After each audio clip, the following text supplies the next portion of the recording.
Baik, terima kasih Mas Mbak semua yang sudah hadir pada malam hari ini. Kita melanjutkan perbulan kita pada malam hari ini.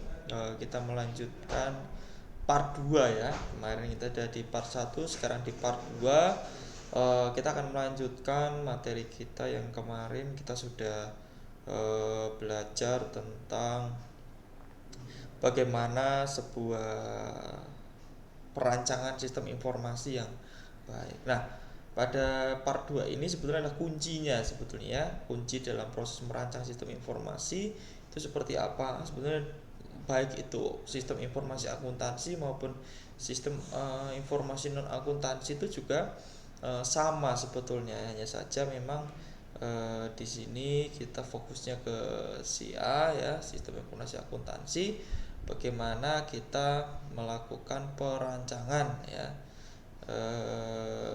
dalam tahapan pengembangan, yaitu ada perancangan, analisis, perencanaan, implementasi, dan pasca implementasi. Nah, ini yang akan kita bahas satu persatu pada malam hari ini ya. Nanti kita mulai dari perencanaan, analisis, perancangan, implementasi, dan pasca implementasi seperti apa nanti akan kita bahas bersama pada pertemuan pada malam hari ini.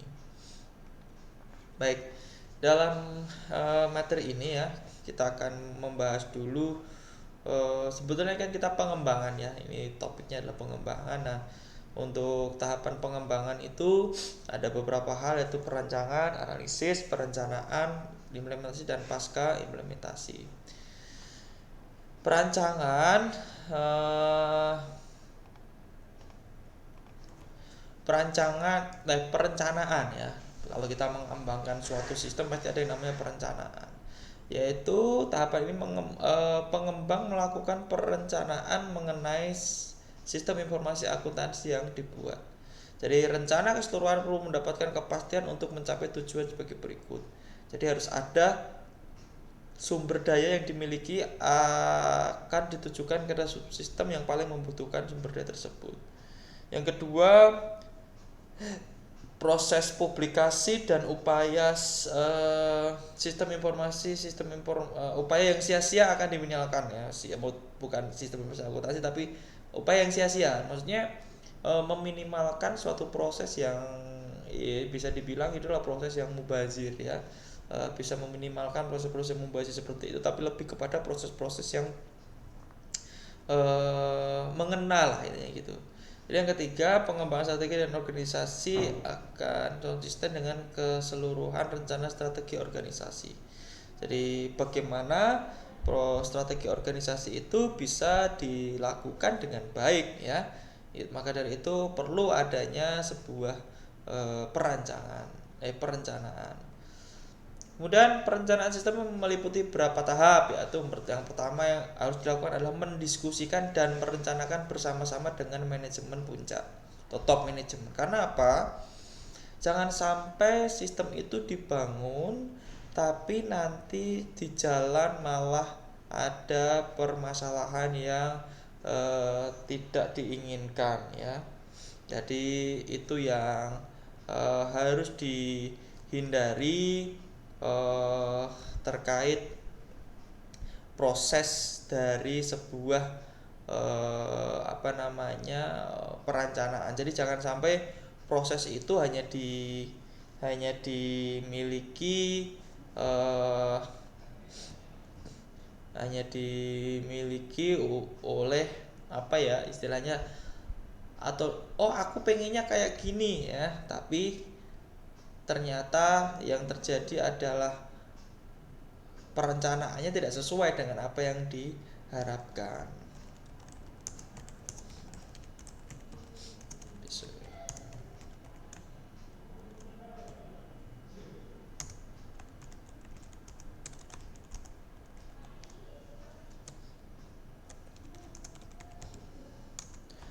Oke, jadi uh, itu yang pertama. Jadi dari diskusi ya, merencanakan bersama, kemudian menetapkan sebuah dewan perencanaan sebagai perencanaan sistem. Karena di sini harus ada penengah ya, karena yang namanya pengembangan sistem itu nanti ada usul di sana, ada usul di sini. Nanti yang ada adalah usul tersebut malah tidak ada yang terpakai dengan baik. Maka ada penengahnya, yaitu Dewan Penasihat atau istilahnya katim dari perencanaan tersebut. Ini yang ketiga adalah menetapkan keseluruhan tujuan dan kendala informasi strategi. Jadi harus kita gali, harus kita identifikasi keseluruhan dari tujuan dan kendala informasi tersebut. Yang keempat adalah mengembangkan sebuah rencana sistem informasi yang strategis. Selanjutnya, mengidentifikasi dan menetapkan prioritas bagian-bagian wilayah tertentu dalam organisasi untuk menjadi fokus dalam pengembangan sistem. Jadi kita harus bisa mengidentifikasi dan menetapkan prioritas bagian-bagian wilayah tertentu dalam organisasi menjadi fokus dalam pengembangan sistem. Yang selanjutnya adalah membuat proposal sistem yang berperan sebagai landasan dan mendesain awal bagi subsistem yang akan dikembangkan. Jadi ada tertulisnya, ada perencanaan yang jelasnya. Kemudian membentuk tim, ya ini yang penting juga, terdiri dari berbagai individu yang akan bekerja dalam proses desain awal. Jadi tidak bisa tim itu hanya dua pihak saja, tapi semua pihak dalam proses pengembangan sistem itu harus terlibat. Karena kalau tidak terlibat, yang terjadi nanti adalah adanya miskomunikasi dalam pengembangan sistem. Itu sangat tidak diinginkan karena itu akan membuat perencanaan sistem itu menjadi tidak baik, menjadi tidak efisien. Nah, itu yang mengakibatkan sistem itu tidak bisa berjalan dengan baik. Kemudian selanjutnya adalah terkait perencanaan analisis sistem, ya, mohon maaf, terkait analisis sistem, ya.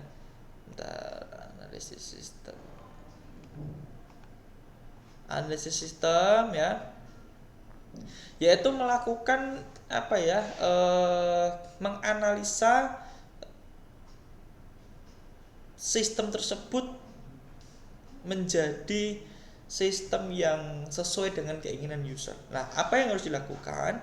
Ya, ini menurut para ahli, ya, menurut Aji Supriyanto, bahwa analisis sistem adalah tahapan penelitian atas sistem yang telah ada dengan tujuan untuk merancang sistem yang baru atau diperbaharui. Nah, ini adalah menurut Aji Susanto. Nah, menurut James and Tommy mendefinisikan analisis sistem adalah sebagai proses intelektual yang berbau dengan pengumpulan fakta. Jadi dari ide, ya, kemudian dilakukan pengumpulan fakta untuk mengetahui proses-proses di mana pengumpulan fakta itu bisa dilakukan dengan baik. Karena itu sangat penting, terutama dalam proses untuk membuat sebuah sistem itu menjadi sistem yang tepat guna. Nah, sebetulnya yang tiga, menurut Gunadi dan Al-Fatah, bahwa analisa sistem merupakan teknik perancangan masalah yang membagi komponen yang mempelajari seberapa bagus bagian-bagian komponen tersebut bekerja dan berinteraksi untuk mencapai tujuan. Nah, ini juga penting dalam proses perencanaan sistem, karena di dalam analisis sistem itu ada proses yang menerapkan bahwa proses untuk interaksi mencapai tujuan bersama itu sangat penting. Kemudian tujuan dari melakukan analisis itu adalah yang pertama, mendefinisikan masalah secara tepat. Itu penting. Karena nanti dengan adanya analisis sistem itu, nanti permasalahannya itu akan teridentifikasi dengan tepat. Kalau identifikasinya nanti bisa tepat, maka yang terjadi nanti sistem itu akan sesuai dengan apa yang kita harapkan. Kedua, menyusun beberapa alternatif dan solusi. Ya, jadi ternyata harus ada ini, harus ada itu, harus begini, harus begitu. Itu harus kita susun secara baik untuk mendapatkan alternatif solusi yang ada. Kemudian yang ketiga adalah memilih dan mempertimbangkan suatu yang dari beberapa alternatif solusi, ya. Tadi memilih, mempertimbangkan mana yang harus dipakai, mana yang harus tidak dipakai, itu yang harus menjadi fokus pada proses dari analisis sistem. Kemudian yang ketiga, menyusun spesifikasi logis. Setelah dianalisa nanti akan muncul spesifikasinya. Seperti apa spesifikasinya. Kemudian menyusun persyaratan fisik ya, persyaratan fisiknya seperti apa. Kemudian menyusun anggaran untuk 2 fase penyusunan sistem selanjutnya. Itu juga penting. Nah, ini menurut ahli ya.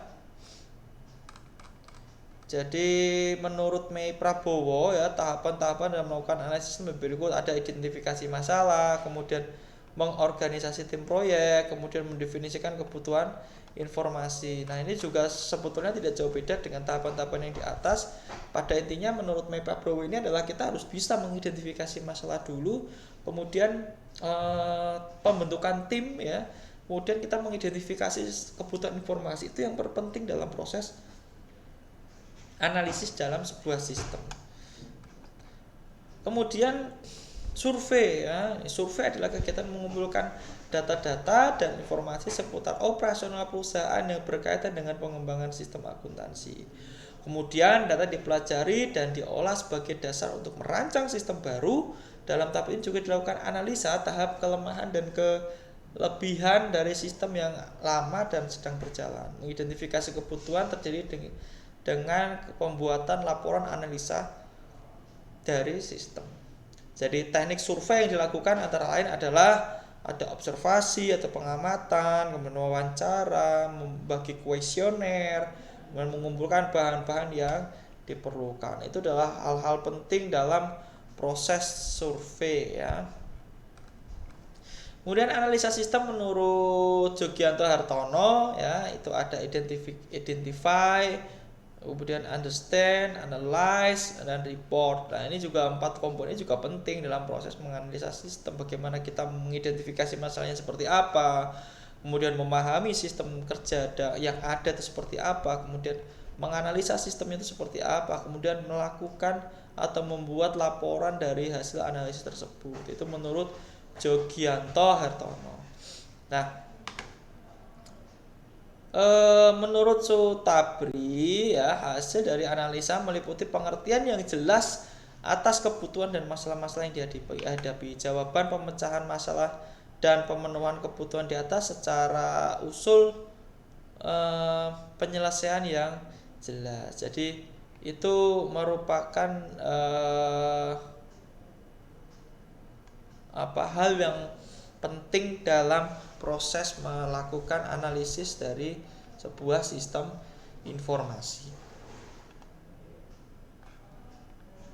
Kemudian yang selanjutnya, dalam analisa sistem dilakukan analisis data-data apa saja yang harus dikelola ya, informasi apa saja yang harus dihasilkan. Nah, ini adalah tahap-tahapnya. Tahap pertama adalah melakukan survei terhadap sistem saat ini. Jadi sistem secara existing itu harus dianalisa dulu, harus diketahui dulu sistemnya itu seperti apa sih. Kita tidak bisa melakukan justifikasi kalau kita belum melihat sistem yang existing itu seperti apa. Kemudian tahap kedua, kita mengidentifikasi kebutuhan informasi ya. Diidentifikasi dulu kebutuhan informasinya seperti apa. Kalau kebutuhan informasinya sudah cukup baik, maka yang terjadi adalah proses ini bisa menjadi proses yang baik juga, dari kebutuhan informasinya jelas. Kemudian yang tahap ketiga adalah mengidentifikasi persyaratan sistem ya, persyaratan sistemnya seperti apa, kemudian laporan dari analisis sistemnya seperti apa ya. Yang pertama tadi mengumpulkan pemahaman dasar mengenai aspek operasi dari sistem ya. Yang kedua adalah menetapkan sebuah hubungan kerja antara pengguna dan sistem ya. Mengumpulkan data-data penting yang berguna untuk pengembangan desain sistem, kemudian mengidentifikasi permasalahan-permasalahan khusus yang membutuhkan lebih banyak perhatian dalam upaya desain subsequent. Jadi langkah-langkah analisis itu yang pertama mengembangkan diagram alur data logika, membentuk kamus data, menentukan metode, kemudian menentukan metode akses, metode proses, kemudian logika proses. Ini adalah hal penting dalam sebuah analisis sistem atau analisa sistem. Nah, selanjutnya yang ketiga yaitu perancangan. Dari data yang dikumpulkan kemudian dilakukan perancangan sistem. Setelah dianalisa maka hasil analisa itu akan dilakukan perancangan. Jadi tahap ini melakukan perancangan sistem baru di mana sistem itu setelah jadi nanti akan didiskusikan dengan pihak perusahaan ya. Perancangan dapat berupa sistem, prosedur dan prosedur pendukung atau dapat juga perancangan bukti, catatan administrasi, jurnal laporan yang disesuaikan dengan kebutuhan perusahaan. Nah, ini contohnya ERD dan pengendalian atas resiko mungkin muncul diterapkan dalam rancangan aplikasi menggunakan DBMS ya, database management system ya. Kemudian manfaat utama dari pengembangan sistem informasi akuntansi bagi sistem efektivitas dan efisiensi manajemen adalah yang pertama penghematan waktu ya, otomatis nanti kalau udah ada sistem informasi pasti akan ada yang penghematan waktu. Kemudian penghematan biaya yang biasanya ada cetak mencetak, setelah adanya sistem nanti tidak ada cetak mencetak lagi. Peningkatan efektivitas ya. Efektivitasnya sungguh luar biasa jika sudah menggunakan sistem. Pengembangan teknologi ya, sistem ini akan terus berkembang. Dan pengembangan proposal akuntansi. Nah, ini contohnya mengevaluasi desain sistem dapat digambarkan sebagai berikut ya. Jadi analisis dan perencanaan sistem, kemudian mengevaluasi, menyiapkan spesifikasi dan desain sistem, implementasi sistem, pengendalian dan pengkajian ulang sistem. Nah, ini adalah teknik-teknik desain sistem antara lain desain formulir, desain database, paket desain sistem ya, memilih perangkat lunak untuk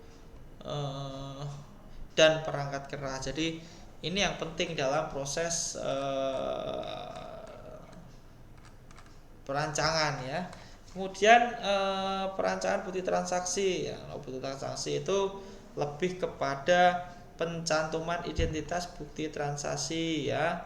Kemudian yang kedua pencantuman identitas perusahaan, perancangan sesuai kebutuhan, ada tembusan atau kopi, pencantuman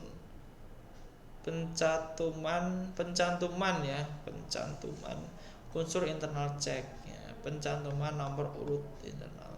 Jadi prinsip dalam proses bukti transaksi, dalam perancangan bukti transaksi itu penting dilihat ada prinsip-prinsip yang penting berikut.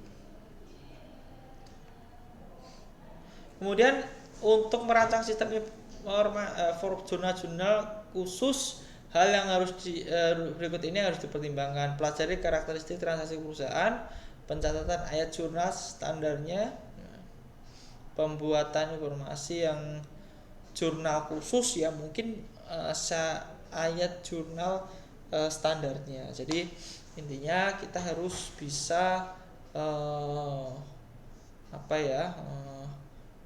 memperoleh ilmu yang benar-benar bermanfaat ya dalam proses merancang sebuah sistem informasi akuntansi. Lainnya contoh jurnal-jurnalnya secara fisik, mungkinnya nanti kalau elektroniknya seperti apa. Kemudian sekarang kita masuk ke proses implementasi ya. Jadi proses implementasi itu adalah proses yang dia sudah disetujui oleh atasan, oleh tim ya, untuk proses live ya. Ini merupakan hal yang sepele tapi ini sangat penting ya dalam proses implementasi ini, karena dalam proses implementasi itu kita harus tahu ya bagaimana hasil dari proses identifikasi permasalahan tadi. Kalau sudah terimplementasi dengan baik maka implementasi ini akan baik pula. Nah, implementasi sistem ya, yang pertama membuat rencana pengendalian untuk implementasi sistem. Menguraikan proyek berbagai tahapan, anggaran khusus yang dapat diaplikasi setiap tahap. Waktu pelaksanaan tertentu dapat diaplikasi setiap proyek. Melakukan aktivitas implementasi, ya nih ada pelatihan ke karyawan, mendapatkan dan memasang komputer baru, rincian desain sistem, konversi file, kemudian operasi pengujian ini seperti apa. Kemudian mengevaluasi sistem baru ini juga penting, memastikan bahwa sistem baru beroperasi sesuai dengan yang direncanakan. Nah, itu merupakan hal penting dalam proses implementasi dari sebuah aplikasi. Dan ini proses perencanaan ya, implementasi sistem digambarkan sebagai berikut ya: analisis perencanaan sistem ya, kemudian analisis dan perencanaan sistem ini dilakukan seperti ini ya, kemudian akan dihasilkan analisis dan perencanaan sistem. Tahap tujuan dari pengembangan sistem informasi akuntansi adalah: satu, dapat mempermudah ya nilai perusahaan, menambah nilai perusahaan maksud saya. Sistem informasi akuntansi dapat memberi nilai tambah dengan memberikan informasi yang akurat dan tepat waktu. Itu penting. Dan yang kedua, penerapan sistem informasi akuntansi meningkatkan efektivitas dan efisiensi biaya mengumpulkan informasi ekonomi. Ini juga penting dalam proses pengembangan dari sistem informasi akuntansi. Kemudian yang ketiga, membantu serta meningkatkan kualitas keputusan yang akan diambil oleh pihak manajemen. Jadi bagaimana kita bisa meningkatkan kualitas dari keputusan yang diambil oleh manajemen dari pengembangan sistem informasi ini. Karena jika pengembangannya benar, maka data-data yang diambil pun adalah data-data benar. Dan meningkatkan pembagian pengetahuan. Ya, ini juga penting ya, transfer knowledge. Jadi kita bisa, tapi kita juga harus mengajari orang yang belum bisa seperti itu. Nah, yang terakhir adalah pasca implementasi. Nah, ini biasanya bisa dibilang adalah evaluasi ya, ada bugs, ada kelemahan sistem, nanti diperbaiki secara sistem agar bisa berjalan dengan baik. Lah, sistem inilah yang nanti akan bisa membuat sistem menjadi sistem yang baik, meski sebelumnya masih banyak bugs ya, atau kekurangan-kekurangan. Nah, justru dengan adanya perbaikan ini akan membuat sistem itu jauh lebih baik, menjadi sistem jauh lebih stabil dan lebih efektif. Karena dengan adanya pasca implementasi ini, kita bisa mengidentifikasi permasalahan-permasalahan yang ada dalam sebuah sistem. Nah, ini yang harus kita ketahui dan harus kita pahami. Jadi intinya pada pertemuan kita pada malam hari ini, kita sudah tahu ya bagaimana proses dari pengembangan sistem informasi akuntansi, yang sebetulnya pengembangan itu juga hasil dari perencanaan. Perencanaan awal kita update di dalam pengembangan. Nah, di dalam pengembangan itulah kita menghasilkan sebuah sistem yang baik, menghasilkan sebuah sistem yang stable, yang dapat digunakan dengan baik dan tanpa suatu hambatan yang berarti.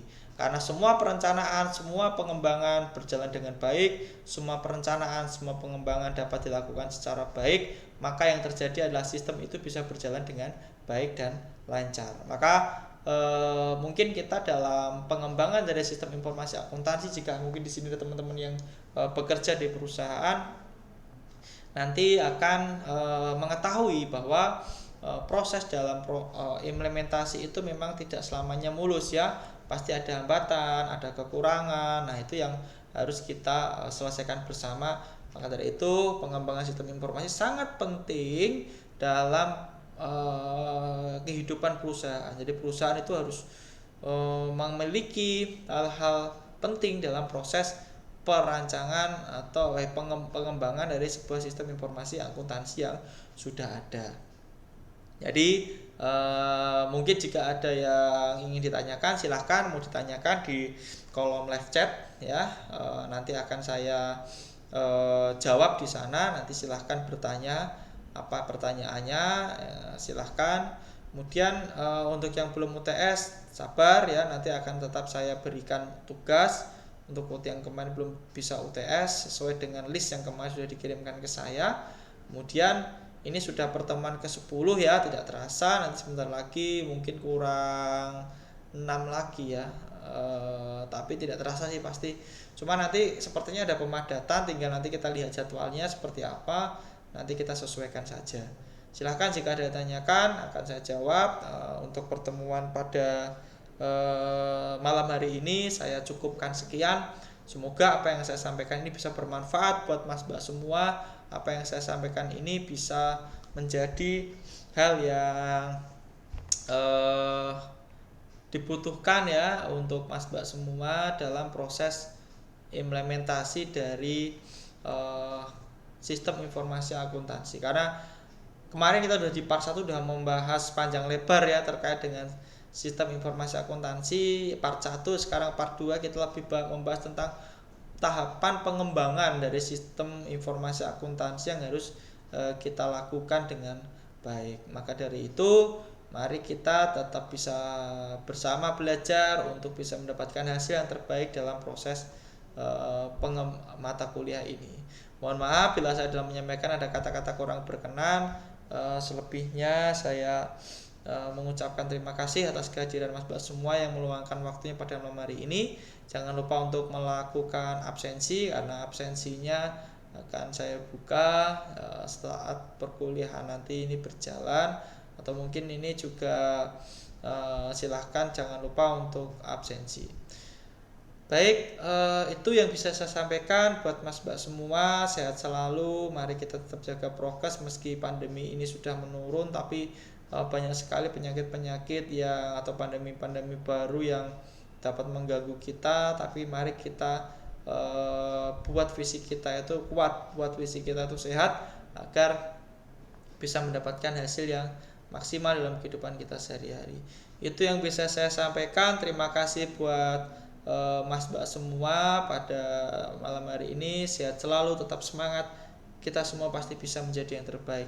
Terima kasih, saya akhiri. Selamat malam, sampai jumpa di pertemuan kita berikutnya.